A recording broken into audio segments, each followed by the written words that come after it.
우리에게 주시는 하나님의 말씀입니다. 신약성경 로마서 8장 12절에서 17절까지의 말씀입니다. 한 목소리로 봉독합니다. 그러므로 형제들아, 우리가 빚진 자로 돼 육신에게 져서 육신대로 살 것이 아니니라. 너희가 육신대로 살면 반드시 죽을 것이로되 영으로서 몸의 행실을 죽이면 살리니, 무릇 하나님의 영으로 인도함을 받은 사람은 곧 하나님의 아들이라. 너희는 다시 무서워하는 종의 영을 받지 아니하고 양자의 영을 받았으므로 우리가 아빠 아버지라고 부르는지니라. 성령의 진이 우리의 영과 더불어 우리가 하나님의 자녀인 것을 증언하시나니, 자녀이면 또한 상속자 곧 하나님의 상속자요 그리스도와 함께한 상속자니, 우리가 그와 함께 영광을 받기 위하여 고난도 함께 받아야 할 것이니라. 아멘. 할렐루야. 옆에 있는 사람 인사 나누시죠. 잘 나오셨습니다. 앞뒤로 인사하면서 은혜 받읍시다. 예수님께서는 유월절 어린 양으로 골고다 십자가 제단에 피를 뿌리심으로 우리의 죄를 완전히 청산하셨습니다. 그리고 사흘 만에 부활함으로 죄의 저주했던 사망의 권세의 사슬을 끊으셨습니다. 그리고 40일간 제자들과 함께 승천하시면서 예루살렘을 떠나지 말고 약속하신 성령님을 기다려라, 이렇게 말씀하셨습니다. 성령님에 대한 말씀을 함께 나눠보고자 합니다. 성령에 대해서는 요한복음 14장에 예수님께서 제자들에게 당신이 이 세상을 떠나시면서 하나님 아버지께로 가신 후에 또 다른 보혜사라는 것은 헬퍼죠. 돕는 사람이 오실 것이라고 약속하셨고, 요한복음 20장 22절에 보면 예수님이 부활하신 후에 다락방에서 모여서 두려움에 떨고 있는 제자들에게 나타나셔서 숨을 내쉬면서 성령을 받으라, 이렇게 말씀하셨습니다. 그리고 승천하기 전에 사도행전 1장 5절에 보면 요한은 물로 세례를 베풀었으나 너희는 몇 날 못 되어서 성령으로 세례를 받을 것이다, 이렇게 말씀하셨습니다. 실제로 예수님의 말씀을 믿고 120명의 제자들이 마가의 다락방에서 모여서 기도하여 힘쓰고 있을 때 하늘에서 바람 같은 소리가 나고 불에 혀가 갈라지는 것 같이 성령님이 각 사람에게 오신 겁니다. 성령 세례가 이루어진 것인 거죠. 그리고 곧이어서 성령의 충만함을 받고 제자들은 방으로 주를 증거하기 시작합니다. 이 성령의 세례, 성령의 충만, 이 말씀에 대해서 함께 은혜를 나눠보고자 하는 거예요. 여러분도 잘 알다시피 세례는 두 가지가 있죠. 하나는 물 세례입니다. 물 세례는 우리의 몸을 물에다 담갔다가 꺼내는 거죠. 여러분, 본래 우리는 물에서 태어난 존재예요. 양수에서 태어났죠. 양수로부터 나왔기 때문에 다시 물에 들어갔다가 나온다는 것은, 물에 들어가는 건 죽음이요, 나오는 것은 새로운 생명입니다. 우리는 새로운 몸을 입었다는 그런 표식이죠. 다른 하나는 성령 세례입니다. 물 세례도 평생 한 번 받듯이 성령 세례도 단 한 번에 이루어지는 거예요. 물 세례가 그리스도인이 된 것에 대한 외적인 표징이라면, 성령 세례는 그리스도에 된 것에 대한 영적인 표정인 겁니다. 이 세례라 그러니까 뭔가 이렇게 우리 물에 이렇게 들어갔다 나왔다 하는데, 이 성령 세례라는 것은 성령의 임재하심이에요.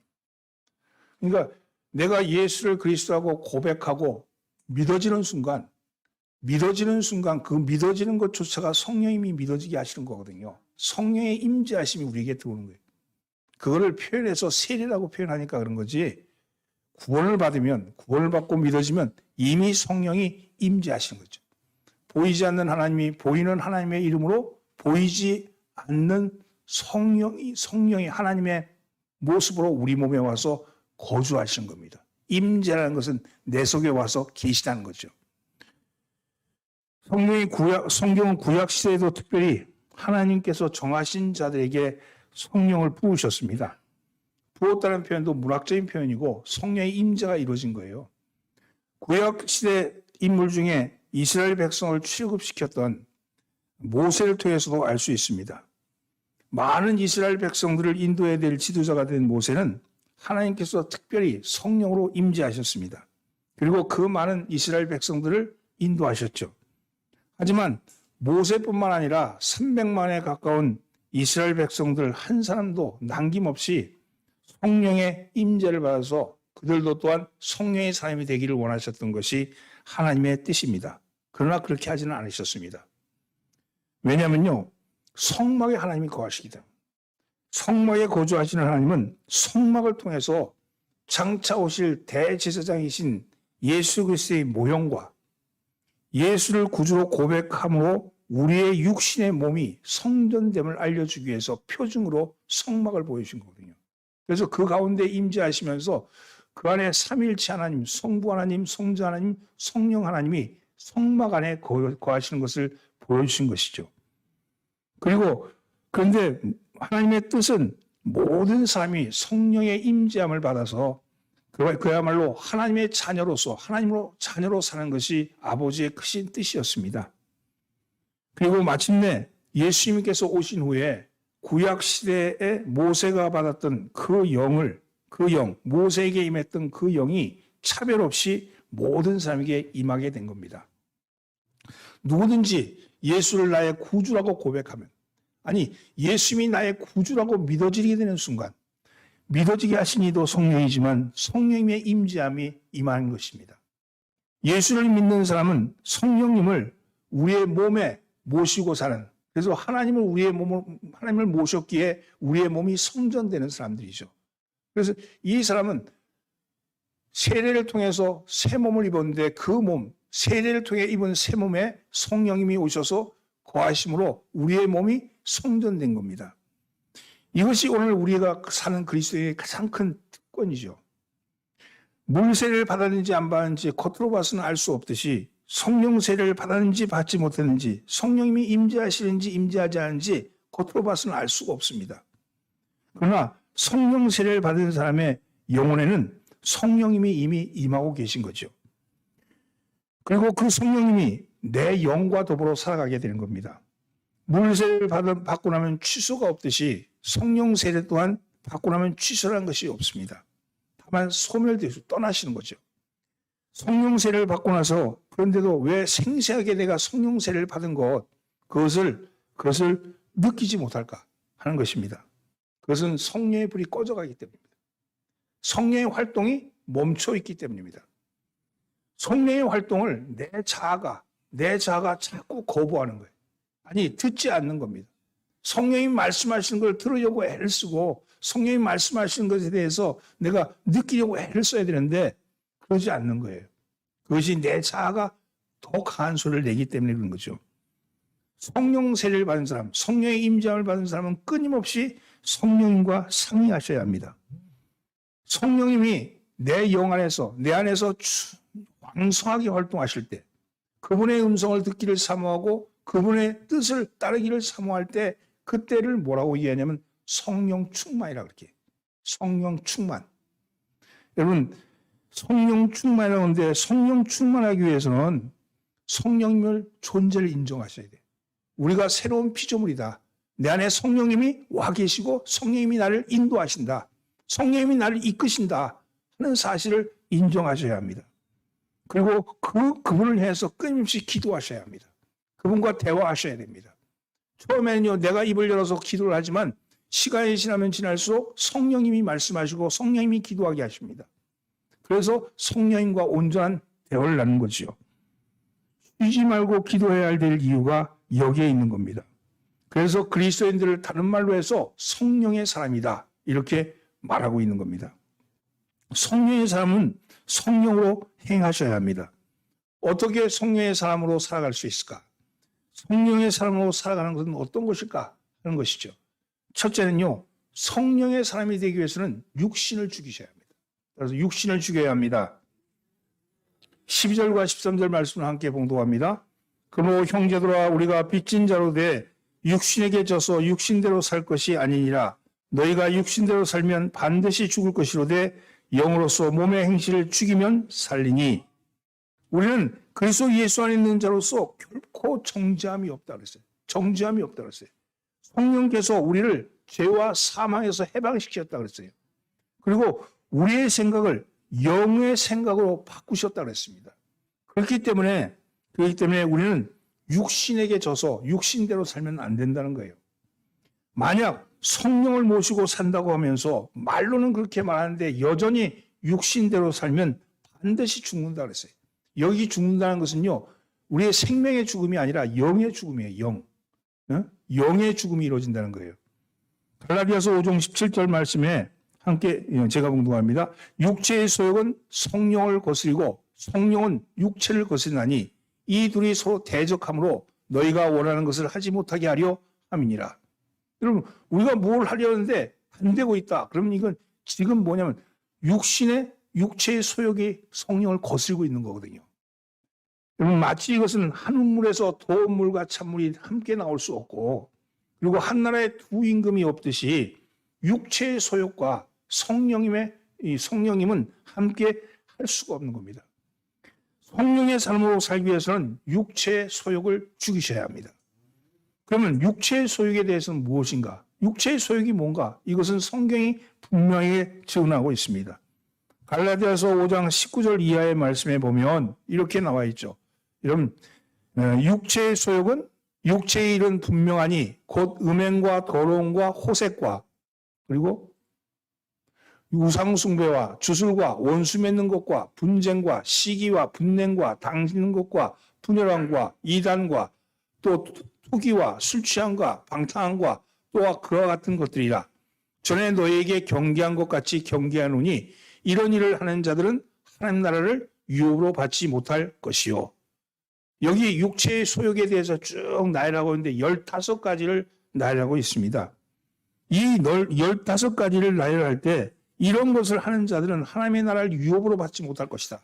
이렇게 말하면서 이것을 죽여야 한다고 그렇게 얘기합니다. 이 말씀을 뒤집으면요. 이 말씀이 누구에게 전해진 말씀이냐면 믿는 자에게 전해진 말씀 아니겠어요? 그러면 이 믿는 자에게 전해진 이 말씀을 역으로 뒤집어보면 교회 안에 이런 자가 있다는 얘기 없다는 얘기? 있다는 얘기죠. 여러분 그렇습니다. 성령을 받았으면 육체의 소욕을 죽이지 못하고 사는 사람들이 여전히 있다는 겁니다. 여러분 따라서 예수님의 삶은 육체와 함께 그 정욕과 탐욕을 십자가에 못 박아야 합니다. 여러분 그렇습니다. 성령의 사람을 성령으로 사는 삶을 살기 위해서는 이전에 따랐던 육체의 소욕들을 죽여야 합니다. 이것을 내가 죽이는 것이 아니라 성령님이 죽이시는 거죠. 근데 내가 그 마음이 글로 쏠리고 있어. 자꾸만 글로 땡기고 있어. 그러면 성령의 음성을 듣지 못하는 거예요. 성령의 음성을 듣기 위해서는 끊임없이 내게 일어나는 것에 대해서 주님, 내가 또 육체의 소욕이 올라오고 있군요. 시기가 올라오고 있군요. 탐심이 올라오고 있군요. 이렇게 올라온 것을 내가 보고 그걸 보면서 주님 도와주세요. 주님 내가 이걸 끊게 해주세요. 그렇게 주님께 헬퍼, 도움을 구하셔야 됩니다. 근데 그걸 안 하는 거예요. 그냥 냅두는 거죠. 그러니까 내 안에서 자꾸 이게 준동을 하니까 성령님이 활동하시지 않는 거예요. 성령님이 함께 할 수가 없는 겁니다. 여러분, 누가 우리에게 예수 믿습니까? 이렇게 물으면 우리는 예, 아멘 이렇게 대답합니다. 그런데 세상에 나가보면 육신대로 사는 세상 사람들처럼 그냥 그대로 행동합니다. 교회에서 겉모습은 양과 같은데 근데 속에는 반항심이 가득 차 있어요. 하나님에 대한 반항심이 있는 거예요. 하나님의 뜻이 아니고 내 뜻이 안 되니까 마치 어린아이가 집에서 자기 뜻대로 안 된다고 막 이렇게 깽판을 부리듯이 그렇게 내 속에서 깽판을 부리는 거예요. 하나님의 뜻에. 하나님의 뜻이 왜 내 뜻대로 안 되냐고 자꾸 이게 육체의 소욕이거든요. 그러니까 성령님의 음성이 안 들리는 거죠. 내 소리가 너무 크다 보니까 여러분 육신의 소리에 너무 크게 귀가 열려 있다 보니까 성령의 음성에 들리지가 않는 겁니다. 성령이 가르치시는 음성이 들리지 않고 성령이 보여주신 길이 보이지 않으니까 점점 육신 쪽으로 달려가는 거죠. 그래서 이런 사람들은 마음속에 하나님에 대한 반항이 가득 차 있는 거예요. 지가 저질러 놓고 하나님을 원망하는 거 있죠.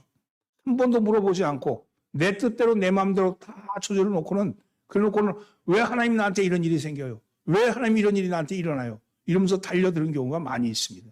그런데 그건요, 지극히 육신적인 거죠. 성령을 따르는 것이 아닙니다. 여러분, 이런 사람들은 반드시 죽는다고 말씀하는데 하나님께서 죽이시기 전에 내가 먼저 죽어야 합니다. 내 육신의 것을 먼저 죽이셔야 합니다. 그러면 성령이 보이게 되고 성령이 들리게 되는 거죠. 여러분, 잃어버린 시계를 찾기 위해서는요, 요 시계 어딨냐고 막 소리지고 막 분주히 떠드는 게 아니라 가만히 있으면 시계 소리가 나요. 가만히 있으면. 여러분, 내가 지금 가만히 있으면 시계 소리가 들리는데 그걸 들리지 않고 분주히 떠든다 해서 시계가 나오는 거 아니지 않습니까? 오늘 여러분, 하나님이 죽이시기 전에 자신을 먼저 죽이기를 예수님으로 축원합니다. 둘째로 성령의 삶으로 살기 위해서는 하나님의 영의 인도하심을 받으셔야 돼요. 성령의 인도하심을 받으셔야 합니다. 성령의 인도하심을 받자. 14절 말씀 함께 봉독합니다. 무릇 하나님의 영으로 인도함을 받는 사람은 곧 하나님의 아들이라. 성령을 받은 사람, 성령의 임재함에 있는 사람, 거듭난 사람, 성령의 사람은 하나님의 명령을 따라 살기 때문에 그 명령을 따라 산다는 것은요, 행동으로 입증이 된다는 거예요. 한국군 대장이 명령할 때 그 명령을 따르는 군인이 한국군입니다. 일본군 대장이 명령할 때 그 명령을 따르는 사람은 일본군이에요. 마찬가지로 누구의 명령을 따르냐에 따라서 누구에게 속한가가 드러나는 것이죠. 육신의 소욕, 이런 탐심은요, 우상숭배라고 했어요. 탐심의 말을 따르는 자는 그건 우상숭배하는 자거든요. 그건 하나님의 뜻을 따르는 게 아니에요. 우리는 탐심이 아니고요, 하나님의 주신 분량에 따라서 하나님께 영광 돌리는 거예요. 그런데 하나님의 영을 인도함을 받아야 되는데 인도함을 받지 않으면 하나님의 사람이 아니죠. 여러분, 하나님의 영으로 인도함을 받은 사람이 하나님의 사람입니다. 구약에 보면 이스라엘 백성들은 왜 선지자의 말을 듣지 않았을까요? 왜 이사야의 말을, 왜 예레미야의 말을, 왜 아모스의 말을 듣지 않았을까요? 하나님의 말씀보다는요, 사람의 형편, 사람의 사정을 먼저 보았기 때문에 그렇습니다. 하나님의 사람으로 보기보다는 사람의 모습으로 보았기 때문에 그들의 말을 듣지 않은 거예요. 그들이 하나님의 사람이었다고 인정했다면 왜 듣지 않았겠습니까? 당시에는 궁중에는 많은 예언자들이 있었고 또 수많은 제사장이 있었고 수많은 선지자가 있었는데 그들 중에 하나로, 그저 직업군의 하나로 보았기 때문에, 그렇기 때문에 그들의 말을 듣지 않았습니다. 오히려 그들과 비교할 때 자신의 생각에 보기에는 궁중 예언자나 혹은 수많은 자들보다는 이들의 모습이 볼 땐 더 볼품없고 별별로 없어 보였기 때문에 그렇습니다. 이런 백성들을 통해서 하나님은 예레미야에게 이렇게 말씀하십니다. 너는 내 몸을 소가 매는 몽에를 메고 줄을 이스라엘에 온 사진에게 주어서, 손에 주어서 끌고 가게 하라. 이렇게 말합니다. 퍼포먼스를 보이는 거예요. 그렇게 하고 나서는 뭐라고 말씀하시냐면 말하기를 너희가 이와 같이 포로로 끌려갈 것이다. 이런 퍼포먼스가 보이는데도 불구하고 이들은 이들의 말을 듣지 않았어요. 쇼한다고 생각했거나 혹은 또 미친 짓이라고 생각할지도 모릅니다. 어쩌면 이건 지금도 마찬가지입니다.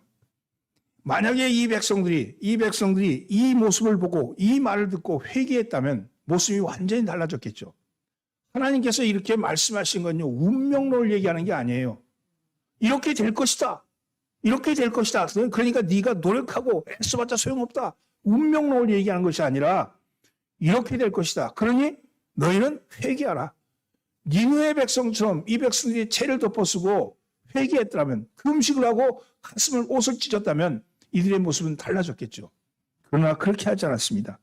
그저 예레미야는 미치광이에 불과했습니다.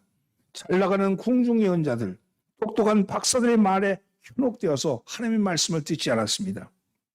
그들의 말로는 어떻게 되었습니까? 멍에에 묶여서 바벨론 포로로 끌려가게 되었습니다. 그리고 그때서야 비로소 그들이, 예레미야가, 이사야가, 아모스가 그들이 진실한 예언자였구나, 하나님의 사람이었구나 하는 걸 알았죠. 그 당시에 많은 궁중 예언자들, 선지자들, 빛나는 선지자들의 이름은 하나도 기록되어 있지 않았지만 이들의 말은 성경으로 기록되어 지금도 남아있는 것 아니겠습니까? 이것은 오늘도 마찬가지입니다. 목사의 말을 바로 들어야 합니다. 목사가 바른 말을 하면요, 바로 들으셔야 합니다. 목사의 모습이 내 마음에 들지 않고 목사의 스타일이 내 성에 차지 않는다 할지라도 그 입에서 선포되는 말씀이 하나님의 말씀일 것 같으면 그 말씀을 들으십시오.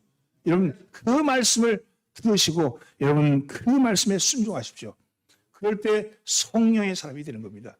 성령이 나에게 말씀하시는데 여러분 기도해서 이렇게 하나 저렇게 하나도 말씀하시지만 사실은 주일날 이 몸된 교회에서 그리스도의 몸된 교회에서 목사 입에서 선포되는 말씀이 여러분을 향해서 주시는 하나님의 말씀인 것을 믿으시길 예수님으로 축원합니다. 성령을 사랑하는 사람은 우리의 삶의 모든 영역을 육신에게 맡겨놓지 않고 항상 성령의 손에 맡겨놓고 사는 사람입니다. 성령의 사람의 삶은 삶의 모든 영역에서 여러분 성령님이 인도하십니다. 삶의 모든 영역에서 성령님이 우리의 삶을 인도하신다는 거예요. 성령이 이끄시는 대로 그대로 가고 성령이 멈추라면 멈추는 삶을 사는 거죠. 여러분 그런 삶이 바로 실질적인 삶인데 성령의 삶은 육신을 죽이고 성령의 인도함을 받으셔야 합니다.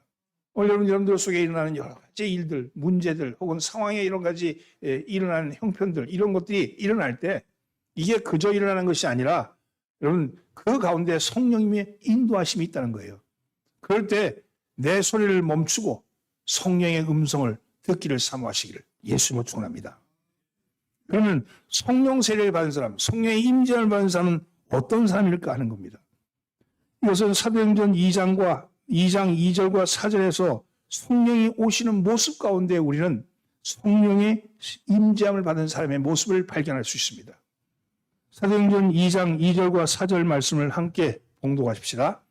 호련히 하늘로부터 급하고 강한 바람 같은 소리가 있어 그들이 앉은 온 집에 가득하며 마치 불의 혀처럼 갈라지는 것들이 그들에게 보여 각 사람 위에 하나씩 임하여 있더니 그들이 다 성령의 충만함을 받고 성령이 말하게 하심을 따라 다른 언어들로 말하기를 시작하니라.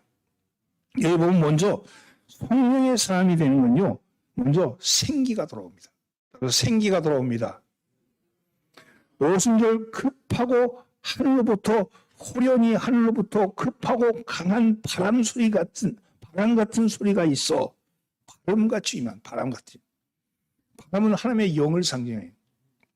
창세기 2장 7절 말씀에 여호와 하나님이 흙으로 사람을 지으시고 생기를 그 코에 불어넣으시니 사람이 생명이 된지라. 이렇게 말씀하지요. 여기서 생기란 것은 하나님의 하나님의 호흡 이것을 의미합니다. 하나님께서 아담과 하와를 만드시고 하나님의 곧 하나님의 호흡을 불어넣으시니 비로소 이 진흙덩어리였던 아담과 하와가 생명이 되어서 살아난 겁니다. 그러므로 하나님의 호흡이나 숨은 바로 하나님의 영을 의미하죠. 에스겔 골짜기에서 마른 뼈가 생기를 다시 찾게 되었을 때의 장면을 상상해 보십시오. 에스겔서 37장 5절 말씀 주 여호와께서 이 뼈들에게 말씀하시기를 내가 생기로 너에게 들어가게 하리니 너희가 살리라. 여기서 생기는 아까 말했던 같은 단어 숨입니다. 숨. 하나님의 호흡, 바람, 영, 루아흐 이게 다 생기를 뜻합니다. 마른 뼈에 하나님의 생기, 하나님의 숨이 불어지자 바로 일어나서 군대가 되었다고 그렇게 증언하고 있습니다. 강한 바람이 불었다는 것은요. 하나님의 성령이 강하게 역사했다는 거예요. 침체하고 오염된 썩은 공기를 몰아내고 신선한 생명과 공기를 얻기 위해서는 깨끗하고 신선한 바람이 강하게 불어와야 합니다. 오늘 교회가 침체되어 있고 전부 다 우울하고 뭔가 눌린 것 같고 그래서 무거운 공기가 가득 차 있을 때 그럴 때 강한 바람이 이곳에 불려져야 합니다. 강한 바람이 불려질 때 이 무거운 공기, 이 우울한 공기가 사라지고 여기서 기쁨이 샘이 터져오르는 것이죠. 오늘 이 세상은 마귀와 귀신들로 오염된 세상입니다. 여러분 이 세상은 지금 물질 만능주의, 돈에 의한 지배 이런 걸로 가득 차 있는 거예요. 가득 욕심이 가득 차 있어요. 그래서 마치 무거운 공기가 누르고 있는 것 같은 그런 형국이 지금 오늘의 시대인데 이 시대에 강한 바람, 성령의 바람이 이곳을 덮치셔서 이곳을 몰아내기를 예수님으로 축원합니다.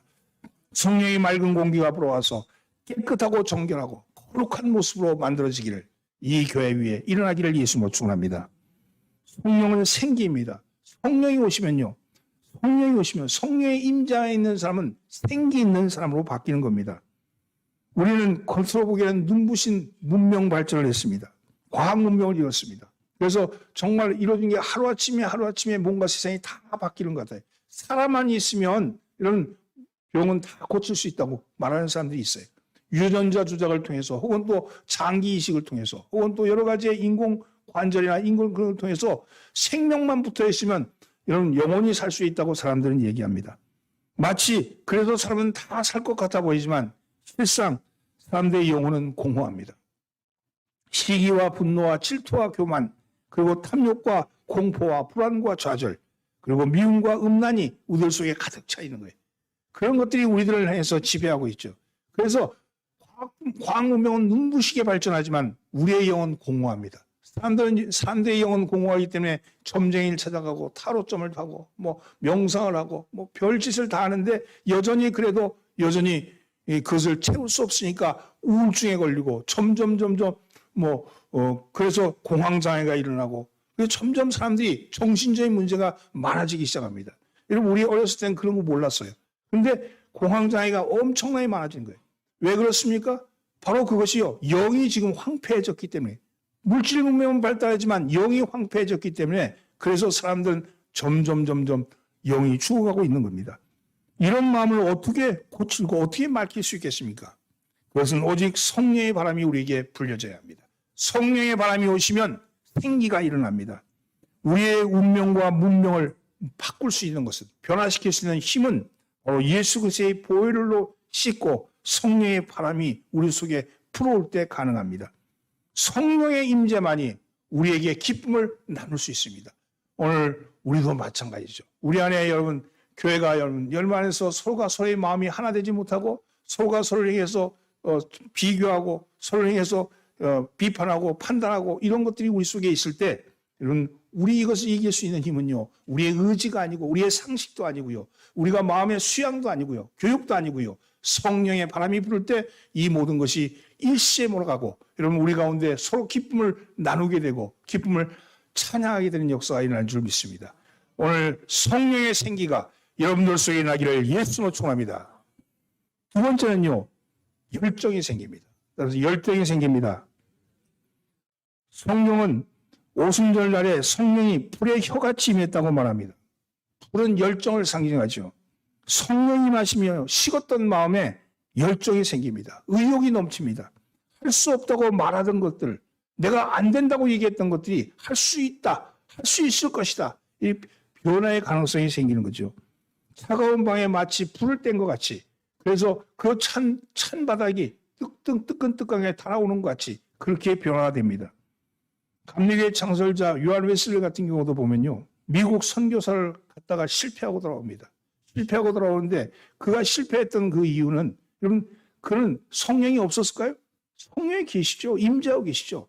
그도 예수를 믿고 구원을 받았으니까. 그러나 그가 가지고 있던 것은 지식이나 경험이나 본인의 열정이나 성실이나 이것으로 뭔가 바꿀 수 있고 바뀐다고 생각했는데 근데 그것은 여지없이 풍랑 앞에서 무너진 그런 경험이 있죠. 여러분 그가 미국으로 갈 때 그 배 안에서 풍랑을 만나게 되지 않습니까? 풍랑을 만나는데 그 풍랑에서 죽음의 두려움이 그를 엄습하고 눌렀습니다. 그때 여러분 한편을 봤더니 한편에 있는 사람들은 그 순간에도 찬양하고 뜨겁게 기도하고 감사하고 그런 소리가 나는 거예요. 그걸 봤더니 그네들은 모라비안 교도들이었습니다. 그때 그 경험, 실패하고 돌아왔던 그에게 그때 그 경험은 굉장히 강력한 거죠. 어떻게 그들은 그 두려운 상황 속에서도 두려워하지 아니하고 찬양할 수 있었을까? 그 죽음의 공포도 어떻게 이길 수 있었을까 하는 마음이 있었지 않겠어요? 그가 실패하고 돌아와서 한참을 침울한 상태에 지내고 있을 때 어느 날 모라비안 교도들이 모여서 집회하는 장소에 가게 됩니다. 거기서 그 올드 스케이트라는 거리였는데 그곳에 갔는데 그곳에 그 한 사람이 나와서 루터의 로마서 서문을 읽고 있는 거예요. 로마서 서문을 읽고 있는데 그 서문을 읽는데 그 서문이라는 게 처음 듣는 게 아니거든요. 왜 로마서 서문을 모르겠어요? 웨슬레인데 그 학자인데 그건 다 알고 있는 겁니다. 근데 그걸 그날 읽는데 그날 읽는 중에 그 소리를 듣는 중에 가슴이 뜨끈뜨끈한 걸 느꼈다고 그랬어요. 여러분, 가슴이 뜨거워진 걸 느꼈다는 거예요. 여러분, 불을 떼시는 걸 느낀 거죠. 성령의 임재하심을 느끼면서 그전에는 성령의 임재하심이 있는 것을 알았지만 그것을 본인의 것으로 느끼지 못하고 그분의 음성을 듣기보다는 자기의 지식과 경험, 자신이 가지고 있는 캐리어를 가지고 뭔가를 하려고 했던 마음이 더 강했던 것 같아요. 그 다음부터는 성령에 따르는 사람이 된 거죠. 성령의 임재하심을 느끼는 순간 그분을 인정하자 그분이 하나씩 둘씩 웨슬레를 이끌어 가신 거 아닙니까? 그 후에 웨슬레는요, 당시에 성공의 신부였는데, 성공의 신부인데, 여러분, 성공의 그 교단으로부터 설교권을 박탈당해요. 그러자 설교권을 박탈당하자 예배당에서 설교할 수 없으면 팟캐스트로도 하지. 이제는 하나님이 계신 성전이 예배당이 성전이 아니고 이 온 세계, 온 우주가 하나님의 성전인 것을 알게 된 거죠. 그 요한 웨슬리의 특징은 말을 타고 있는 거 아닙니까? 그것은요, 말을 타고 다니면서 영국 전역의 광산, 어려운 빈민촌 이런 곳에 다니면서 주의 복음을 선포하기 시작합니다. 그래서 웨슬리는 영국을 구원한 거예요. 영국을 구원한 거죠. 여러분, 오늘 이렇게 보면 어떻게 보면 이 성령의 임재는요, 성령을 인정하시는 것부터 시작해요. 여러분, 말씀을 듣는 중에 내 가슴이 뜨거워진다. 내 말씀이 그래 말씀 맞지. 그래 내가 사는 것이 내 이런 모습이 아니었지. 하나님께서 원하시는 것이 이런 거 아니었지. 이런 걸 느끼게 되는 순간 성령의 임재가 느껴지는 거거든요. 그 성령의 임재를 느끼는 순간 여러분들의 삶은 새로운 삶으로 변화될 수 있습니다. 그분의 음성을 듣기를 사모하십시오. 그분을 따르기를 사모하시기를 바랍니다. 그가 마지막 말년에 이런 얘기를 합니다. 내가 평생의 복음을 전하는 것은 항상 내 마음속에 성령의 불길이 있어서 쉬지 않고 전도할 수 있었다. 성령의 불길, 여러분 성령의 불길이 있다고 말합니다. 사랑하는 성도들, 이것은 오늘도 마찬가지입니다. 성령이 임하시면 우리 속에 설레는 불길이 됩니다. 여러분, 성령의 충만함이라는 것은요, 이 성령의 임재하심이 있잖아요. 이 임재하심이 인정하고 성령의 활동을 인정하고 그분이 일하시는 얘기에 대해서 복종하고 순종하고 따라갈 때, 그때 그 사람을 성령 충만한 사람이라고 그러는 거예요. 성령 충만이 가스 넣어가지고 충만시키는 그런 게 아니고요. 여러분, 이미 내 속에 있는 그 성령을 인정하고 그분이 활동하는 것을 내가 따르고 순종할 때 성령의 인도하심을 받게 될 때 성령의 충만함이 이루어진다고 말씀하는 거죠. 오늘 여러분들에게 성령의 충만함이 이루어지는 그런 역사가 일어나기를 예수님으로 축원합니다. 성령의 충만함이 이루어지면 안주나 서나 주님 생각, 어떤 일을 하더라도 주님 생각이 일어납니다. 오늘 여러분 그런 충만함이 있기를 예수님으로 축원합니다. 세 번째, 성령의 삶이 되면요, 삶이 충만하게 됩니다. 삶이 충만하다는 것은요, 여유가 있다는 거예요. 여유가 있다는 거예요. 여러분, 벽에 물이 가득 찬 거예요. 물이 가득 찬 거예요. 여러분, 그래서 성령은 우리의 입술로 예수님을 나의 주님이라고 시인하는 순간 우리 속에 임하십니다. 그리고 우리 영혼에서 와서 우리와 함께 거하십니다. 이것을 성령 임재라고 말하고, 또 우리가 임재하신 성령의 지시에 복종할 때 그것을 성령 충만이라고 말합니다. 성령 충만한 사람의 삶은 충만한 삶이 됩니다. 충만한 삶이 뭐예요? 여유가 있다는 거예요. 조급하지 않습니다. 작은 일에 두려워하지 않습니다. 무엇을 보더라도 놀라지 않습니다. 끊임없이 긍정적인 쪽으로 변화되고 그쪽으로 향하여 갑니다. 우리와 함께 거하시는 성령님은 우리에게 감화와 감동과 변화를 가져오게 하십니다. 끊임없이 우리를 예수님께로 이끌어 가시는 거예요. 여러분, 주님이 보여주신 그 모습, 보이지 않는 하나님이 보이는 하나님으로 오셔서 보여주신 삶의 모습이 예수님의 모습이라면 그 삶의 모습을 우리가 보고 그 말씀을 따라가게 하는 힘은 누구냐? 성령님이에요. 성령님이 예수님의 모습을 따라가게 합니다. 오늘 여러분 그러한 삶을 살아가기를 예수님으로 축원합니다. 한 노인 수도사가 상담을 하러 온 젊은 사업가에게 이렇게 충고했습니다. 물고기가 많은 땅에서 살 수 없듯이 자네가 세상에 빠져 뒤엉키면 파멸하고 만다네. 물고기는 물로 돌아가야 하네. 자네는 성령님께로 돌아가야 하네. 이런 얘기를 했어요. 그런데 이 말을 들은 사업가가 이렇게 되물었습니다. 그러면 제가 사업을 그만두고 수도원으로 들어와야 되는 겁니까? 이렇게 물었습니다. 그러자 노인 수도사가 이렇게 대답합니다. 내가 하는 말은 자네가 사업을 하되 언제나 자네와 함께 하시는 성령님을 의식하고 하라는 것이네. 늘 성령님을 인정하고 환영하고 모셔드리고 의지하면 성령님이 자네 사업을 지켜주시고 자네를 세속에 빠지지 않게 만들어주실 것이라네. 자네가 그 사업을 성공하기 위해서는 성령님의 인도하심을 꼭 따르라는 거네. 이렇게 얘기했답니다.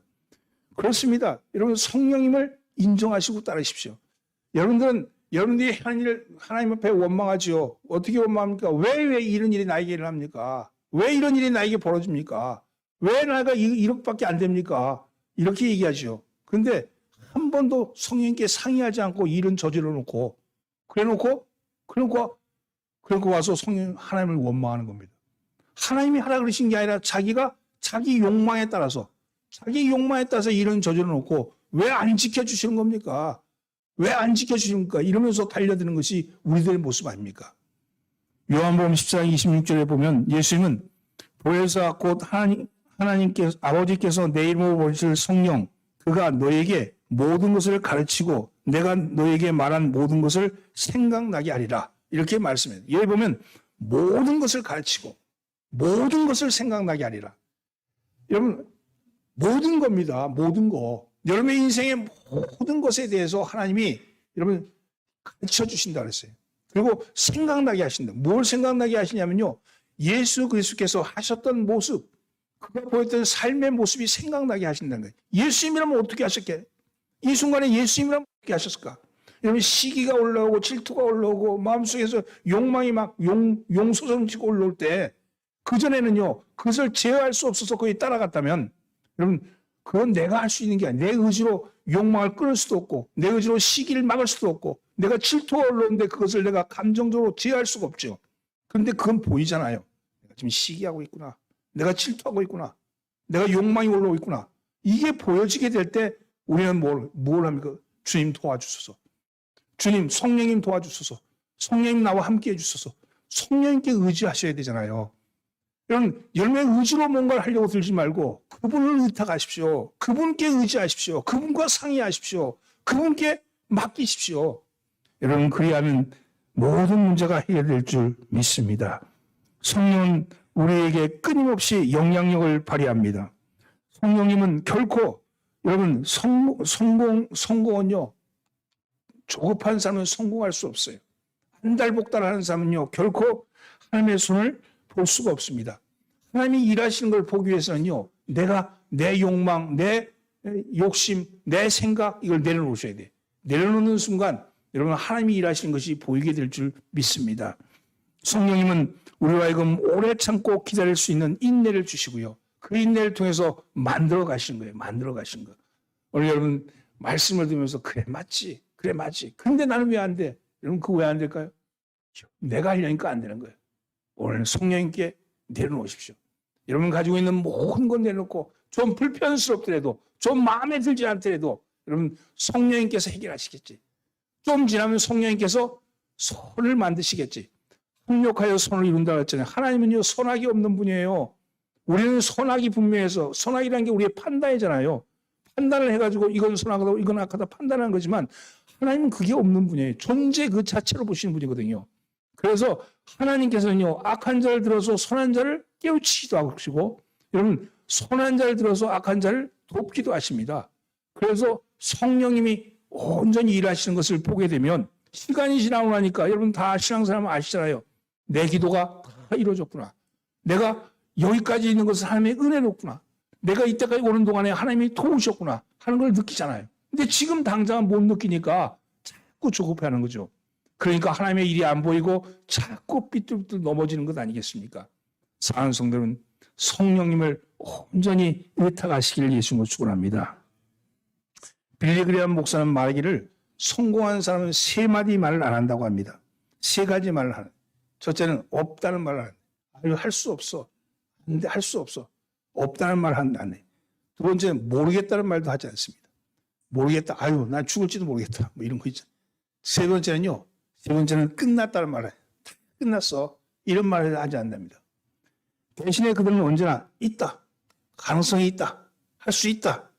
두 번 찾았다. 뭔가 새로운 방향을 찾았다. 그리고 세 번째는 할 수 있다. 이런 말을 한답니다. 여러분, 입의 말은요, 우리를 이끌어갑니다. 우리는 말씀의 종교잖아요. 하나님이 말씀이라고 하시잖아요. 그 말씀이요, 말씀이 지금 어디에 와 계셔? 내 속에 와 계시. 말씀이 내 속에 와 계시는데 하나님이 할 수 없다고 그러게 하시. 하나님이 안 돼. 하나님이 죽겠어. 이렇게 말씀하시겠어요? 하나님은 그렇게 말씀하시지 않죠. 하나님은 우리를 위해서 입을 통해서 우리를 이끌어 가십니다. 우리의 입술의 말이 우리를 병에 걸리기도 하고요. 우리를 성공하게 할 수도 있습니다. 여러분, 사랑과 축복에 담긴 말을 하는 사람은 여러분 삶을 변화시키고 여러분 환경을 변화시킵니다. 여러분이 비록 여러분의 처지가 어렵고 힘들다 할지라도 아이고 죽겠다. 아이고 죽어야지. 아이고 안 돼 나는. 내 팔자가 이렇지. 이런 얘기를 입에 담고 있으면요. 그 말이 그를 이끌어 간다니까요. 이렇게 얘기하십시오. 할 수 있지. 나는 할 수 없지만 하나님이 하실 거야. 하나님이 날 좋은 곳으로 만드실 거야. 내 자녀는 잘 될 거야. 내 가정은 축복받을 거야. 여러분 그런 말을 입에다가 담으십시오. 그 말이 여러분들을 이끌어 갑니다. 오늘 여러분 그 말로 여러분들의 삶을 새롭게 살기를 예수님으로 축원합니다. 사랑과 축복이 담긴 사랑의 말을 통해서 여러분 환경과 삶을 변화시키십시오.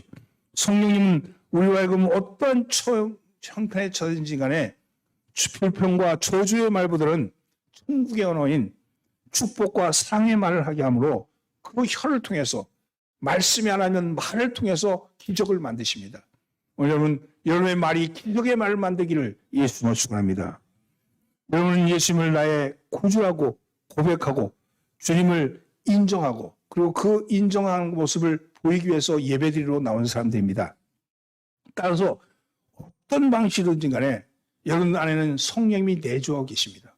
오늘 여러분 안에 성령님이 내주하고 계십니다. 그리고 이제 그 내주하시는 성령님이 활동하시기를 원하십니다. 여러분의 삶을 이끌어 가기를 원합니다. 여러분의 삶을 도와주기를 원합니다. 여러분의 삶을 잘되게 하시기를 원합니다. 여러분 돌아보면 형편이 어렵고 여러분 사는 것이 지지하고 하는 일도 잘 안 되고 병들고 늙어가고 점점 내가 쇠락해가는 것 같아서 내 마음이 늑갈 같다 할지라도 그걸 보지 마시고 내 안에 왕성하게 일하시고자 하는 성령님, 그분이 나를 살리실 것이다. 그분이 나를 이끄실 것이다. 그분이 나를 일으키실 것이다. 그리고 그분이 나를 축복하신다. 내 안에 충만하신다 하는 그런 마음으로 여러분들의 마음을 새롭게 하시길 바랍니다. 그럴 때 여러분의 삶이 성령에 이끌어 가시는, 그리고 여러분이 성령의 삶이 되는 줄 믿습니다. 그런 사람 되기를 예수로 축원합니다. 기도합니다. 살아계신 하나님, 성령의 삶으로 살기를 사모합니다. 오늘 우리 속에 오셔서 생기를 불어넣으셔서 생명이 되신 성령님, 우리 안에 생기가 들어오게 하여 주옵소서. 죽은 공기가 아니라 살아있는 공기가 우리 가운데 있게 하여 주옵소서. 우리 교회를 누르고 있는 악하고 더러운 공기가 떠나게 하여 주시고 맑고 신선한 공기가 이곳을 청결하고 거룩하게 만들어 주시옵소서. 주님, 우리 안에 열정이 있게 하여 주옵소서. 뜨거운 열정이 있게 하여 주셔서 그 열정이 하나님이여 우리의 모든 악한 죄를 다 녹여내게 하시고 우리의 행위를 하나님의 영광 되는 행위로 변화시키게 하여 주시옵소서. 우리의 삶이 여유 있게 하여 주옵소서. 조급하고 안 된다고 생각하고 부정적이고 정말 그런 쪽으로 자꾸만 내 마음을 가져가지 않게 하시고 오직 하나님께로 내 마음을 두어서 주님 창조적이고 긍정적이고 하나님께서 원하시는 살리는 방향으로 우리의 삶을 이끌어가게 하여 주시옵소서. 우리의 입술의 말을 주장하여 주셔서 우리의 말이 이끌어가신 것이 하나님 영광을 드러내는 것으로 드러내게 하여 주시옵소서. 우리를 구하신 예수님의 이름으로 기도드리옵나이다. 아멘.